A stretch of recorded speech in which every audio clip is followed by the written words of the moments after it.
Good morning, and welcome to a new episode of Meatpacking Unpacked, Community Connected, brought to you by the Meatpacking District. My name is Jeffrey LeFrancois, and I'm the Executive Director of the Meatpacking Business Improvement District. Today, I'm joined by Kymberly, KymB Byrnes, the Chief Marketing Officer and co-founder of TribeTokes, a new spot on Washington Street in the Meatpacking District. KymB is an advocate, influencer, and cannabis powerhouse with her hands deep in the NYC cannabis scene and has been setting growing and retail standards for cannabis since they were called nickel bags. Kym has been working adjacent to multiple principles of the cannabis industry, and her early work helped set universal cultivation standards throughout the industry. For TribeTokes, she drives all the brand's social and marketing strategy. She blends traditional marketing efforts, modern colloquialisms, and digital social culture to help, lost my thought there, to subliminally target customers and break into new markets in ways that many cannabis brands have yet to tap.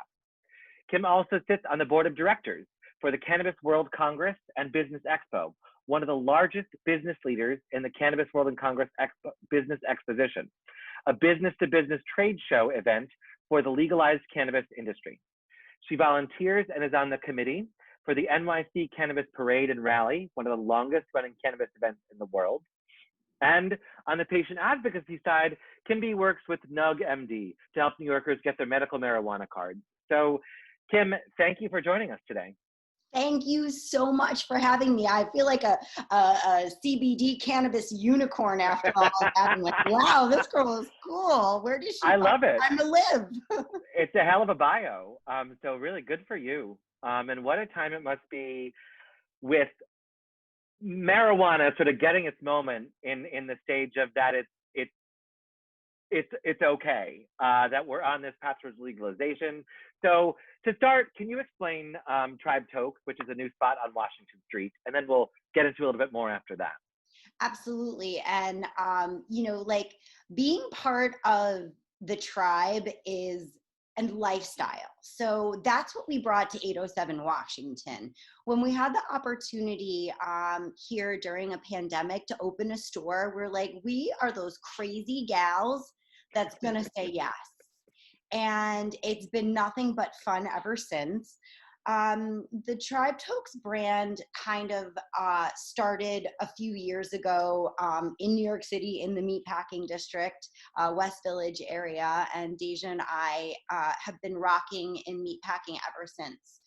We wanted to take our CBD brand, TribeTokes, along with its sister brands, Tribe Beauty, which is a CBD infused beauty line, as well as Tribe Revive, which is our wellness brand, to the New York City streets. Like, we're both from the Northeast. I'm from Staten Island, Long Island area, and she's from Boston, but been in New York for 10 years. And we wanted to take the Northeast flair and give cannabis and the counterculture a makeover and make it kind of like, a lot of the stuff comes from California, which praise Cali and Colorado, praise, and Oregon and Washington. But New York City, as you know, Jeffrey, is different. New York City is not like the rest of the places, and it's not LA. Don't get me wrong, love LA, but it's not. So we took the flair, and we brought it to 807 Washington, which is right on the corner of Gansevoort and Washington, right directly on the High Line where the Whitney Museum is, the new Whitney, which is absolutely stunning. And it's just a great area to come to. And there's a lot of traffic. And even now during the pandemic, Pastis and the West Village and the whole area is kind of popping with the locals and a sprinkle of some tourism. But the locals are driving the industry right now here in New York City. As we know, tourism is way down. And so at 807, you're gonna see all of the brands, TribeTokes, Tribe Beauty, Tribe Revive, along with other brands. We've invited some other brands, and as we get closer to the holidays, you're gonna see a lot of cool, different brands that are popping up in there with us, and we're super excited about it. And I can tell you, everything that's there is amazing, and everything that's coming in, it makes sense to what the local market wants and needs. And so we're really excited. That's really exciting, and we're thrilled to have you. Yeah. So, and we have all the stuff, all the things, CBD infused beauty, CBD infused wellness products like tinctures and pain creams. And then of course we got the vapes though. We got the mad hookup on the vapes, Jeffrey, and I'm going to send you a goodie bag. Oh yes, I am. I'm going to put this little trick or treat bag together for you. So I'm really excited, and I'll get your information, but all of the things are high quality CBD, and you know, CBD don't get you high. This is not something that you're going to come in. This is not the old stigma of the stoner mentality. Don't get me wrong. I'm a cannabis, medical marijuana patient here in New York City, and I smoke copious amounts of weed every single day. But CBD is something on a whole nother level. And we just like want to invite the community to come in, kick it with us, check out the New York Tribe vibes, and learn more about CBD. New York Tribe vibe. I love that. And I think it's so fantastic that you are thinking through the lens of this as New York City focused, because obviously we're a huge market already. And as hopefully we march closer and closer towards legalization, understanding what that's going to be like is really important. Truth. Wise words there, my friend. Have you ever tried CBD before? I have. My partner's kind of obsessed with it, and he claims that he doses me, though it's just when he needs me to chill out some. My mom's a big advocate on lotion factor, like all that kind of stuff. So it's really great that this is becoming such a modern, everybody can get it kind of thing. Plant medicine all the way. And so how did you find your way into the business besides probably liking to smoke weed? Well, you know, to be honest, that's how I found myself into the business. I have been in the industry, maybe kind of off the books way back in the day, where I was 15 working at a motel, dropped out of school, and was selling nickel bags and kind of making a go of it. And I'm not sure I sold weed. It probably wasn't illegal. It seems more like oregano or basil to me these days, but whatever it was. Especially when you compare with that good bud coming out of California and Colorado now. Holy moly. Fire out there for sure. Oh, well, excuse me. I mean fires as in fire of the weed, not the fires that are out there. That's terrible. Praying for our friends in the cannabis industry, because Jeffrey, just a little nugget here. There's no actual insurance. You can't have liability insurance on weed. It's not legal through the federal government, and there's no insurance on it. So all of our friends losing their crops and things are not able to go ahead and put that through insurance. That's horrible. Nothing there. So it's not just devastating for people in their homes and people getting sick and breathing in all of this like carcinogens and our everyday air, but like lots of people are losing, you know, their livelihoods as well. But anyway, moving back to it, I just been kind of in and out of weed my whole life. And knowing that it really was something that was helping me and not making me, you know, sick or worse. It was helping me through all the things. But what happened was back in 2010, my dad took real sick, and he had extreme issues, dementia, and basically he lost all his faculties one by one, and basically became addicted to opioids, because that's just the pain pill life that we do when people are suffering. We throw them on as much medication as possible, and that's that. So I started growing my own plants and making my own edibles, and I was giving my dad the brownies. My dad consumed pre being very sick, so I didn't have a problem giving him that, you know, this is something that was kind of regular for him, maybe not in edible form, and it was helping him. And honestly, Jeffrey, it was helping me, because I was eating the brownies too, and it helped me significantly be able to take care of my dad for 5 years in my home until he passed away. And so it was just I knew at that point, wow, this helps people. And I started looking into, and 2013 in Colorado is when legalization really, like happened. And I realized that like, there's an opportunity here for me to do something. And I did very little for a very long time. I was a Pilates instructor. So stoner Pilates instructors, like, yes, they exist. Here they Yeah, are. that makes a good match. I can imagine that. And I just took wellness and cannabis and CBD and I fused it together and realized this is where we're going, people.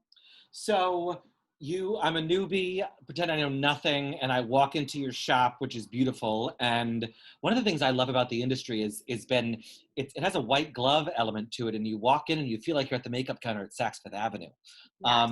And it's really fantastic the way that it's being treated. So I walk in, I know nothing. What's the sort of 101 education I would get around CBD at TribeTokes? Totally. So a lot of times we just ask people out now, are you familiar with CBD? Have you ever used it? If so, what do you use it for? That way, at least we have an idea of what direction we can put people into. A lot of people are just kind of curious and want to know what's all the hype about the stuff that doesn't even get you high. So we, let people browse and look. We're not here to, shove any products down anyone's throat. So we let people browse and look. But the most popular question we get on a regular basis is, how does cannabis or CBD help my anxiety? And so we explain to people that our ingestibles, including our tinctures and our gummies, are a great way to start without using your vape. Our vapes are our number one seller. We sell more vapes than anything. We have been in the vape industry for 4 years strong. And so we definitely have a lot of information about vaping. Is it safe? Is it legal? What should I be using? And really, we cater each interaction to the individual, because there's so many different parts of CBD. Again, there's topicals, there's ingestibles, there's the vapes, there's the beauty. So we just kind of like ask a few easy questions. My favorite thing though about talking about the vapes is that we have different strains. And different strains, like, what is that? Like different strains of weed? Yes, because CBD is a plant and it grows just like cannabis. It is kind of a cannabis plant. It is hemp. And so different strains have different effects. And the different effects can help certain people in certain ways. Like, I have a lot of stomach issues. I have ulcerative colitis, which is an autoimmune disease. So I sometimes get a real funky stomach. So I like some of the indica strains that we have for my stomach issues. The remedy is like my go-to to help with my digestive issues. But during the day when I'm just super stressed out, I'm going for juicy fruit, which is a hybrid strain. And yes, it's a real flower. It's not made based off the juicy fruit gum. You won't taste a tropical breeze in here.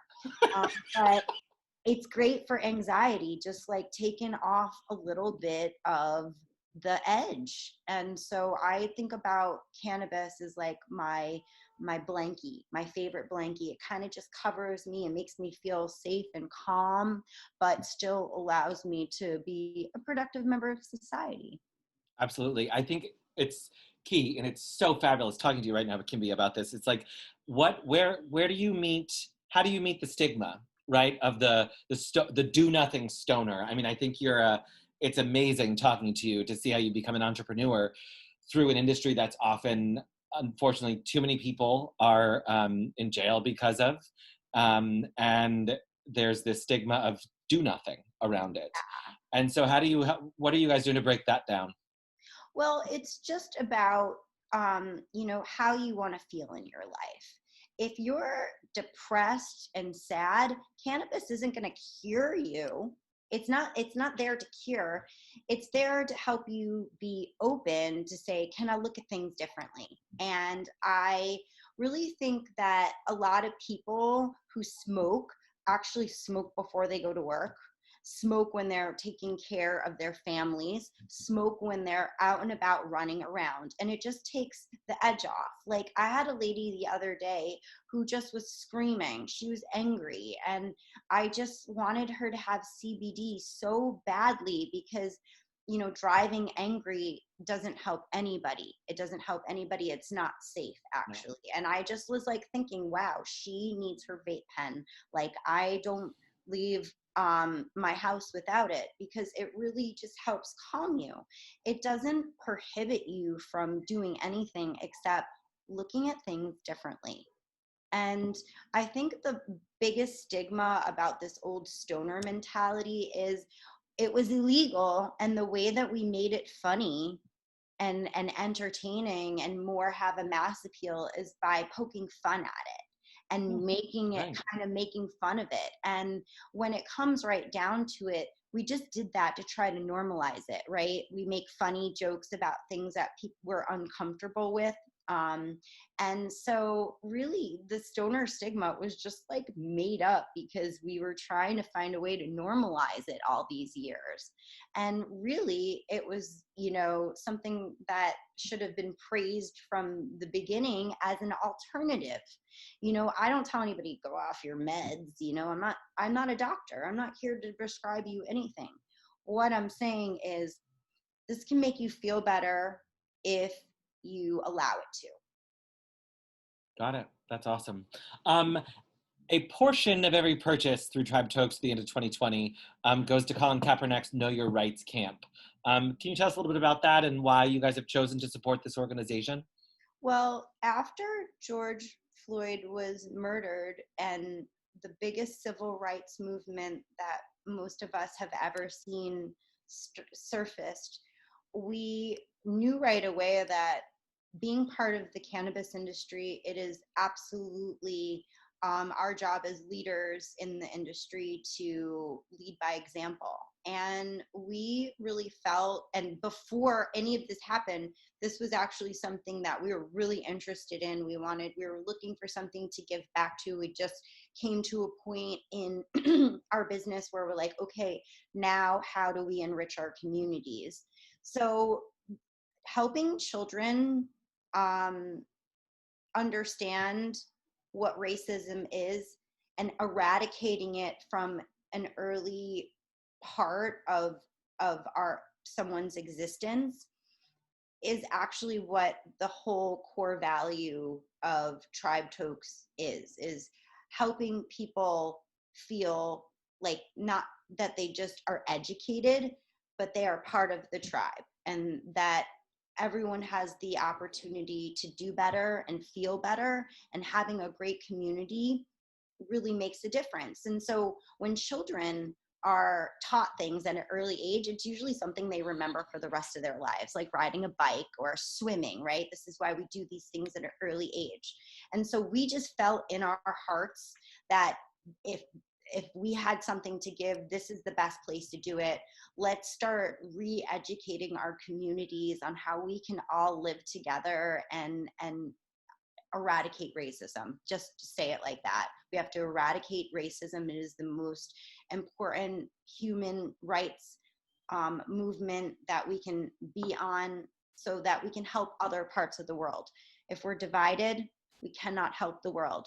Together, we can make a difference in all the other things that are happening in the world that need attention, including human trafficking and, you know, different types of disabilities that need attention and things like that. So there's just like a great opportunity to help children so that our next generations are educated and empowered and they can start leading. Because again, what's going to happen is in 10 years, all of these children are going to be adults and they're going to be voting and they're going to be out there, you know, in the world, the concrete jungle. So Colin Kaepernick really had the balls, and I'm sorry to say it like that, but he had what it took to say, I am bringing attention to this need in our world. It's not even just something that is, in the United States. This is an entire world issue, and racism is a human rights issue. And we just believe in him so much, and we believe in the cause. And we believe that children, I hate to say it like this, but children are our future. Like it is. That's just what it is. So education is key, and we're all about it. That's awesome. Thank you for that. And it's great to know. And that's happening through the rest of this year. So when folks stop by 807 Washington, they're picking up their new product and supporting an important cause right now as well. So that's really great. I want to go to our little quick unpack a little bit more about KymB round. I feel like I want to reframe all these questions through the lens of exactly vaping and CBD now, but we'll just dive into it. So just my fire round of questions for you. Beach or park visit? Beach. Egg and cheese on a roll or a bagel with cream cheese? Bagel. Sidewalk cafe or rooftop bar? Rooftop. Road trip or a vacation halfway around the world? Road trip. Oh, all right. And then a night at the theater or a visit to the museum? Ooh, that's a good one. Nail biter. I'm a Broadway girl all the way. Yeah. And when it comes back, I can't wait. Yes. That theater it is then. See, that wasn't that scary. No, my gosh. CBD takes the edge off. It got you through. Seriously. Awesome. Is there anything else you want to share or add today? This was just a lovely conversation. Well, I want to shout out my business partner, Deja Lee Tufts. She is with child, but she's really the genius behind all of the madness that happens at TribeTokes. And this is a woman-owned and operated small business, and we are so excited to be in meatpacking. And we want to just invite all of our neighbors over. Come on over, say hi. There's no obligation. You don't have to buy anything. Come in, say what's up, bring your mask, bring your Frenchie. We have a Frenchie, Archer, Archer Pup on Instagram. He's kind of like famous in the West Village. Like, okay, we need to be tapping him as well for our Instagram, for sure. Yeah, definitely. So come through. We're dog friendly. Come check out the seriously amazing spot. And if you want to chat, we can chat. If not, come and just check it out. Also, we're inviting other brands in. So if there's any brands out there that are in need of a spot to pop up in the meatpacking, we got you. Come through. Awesome. Well, thanks, KymB, and thanks to all of you for joining us today for another episode of Meatpacking Unpacked. Don't forget to subscribe to our YouTube channel and stay tuned to hear from the Meatpacking District's and the city's cast of characters across the cultural, political, and business spectrums. See you next week.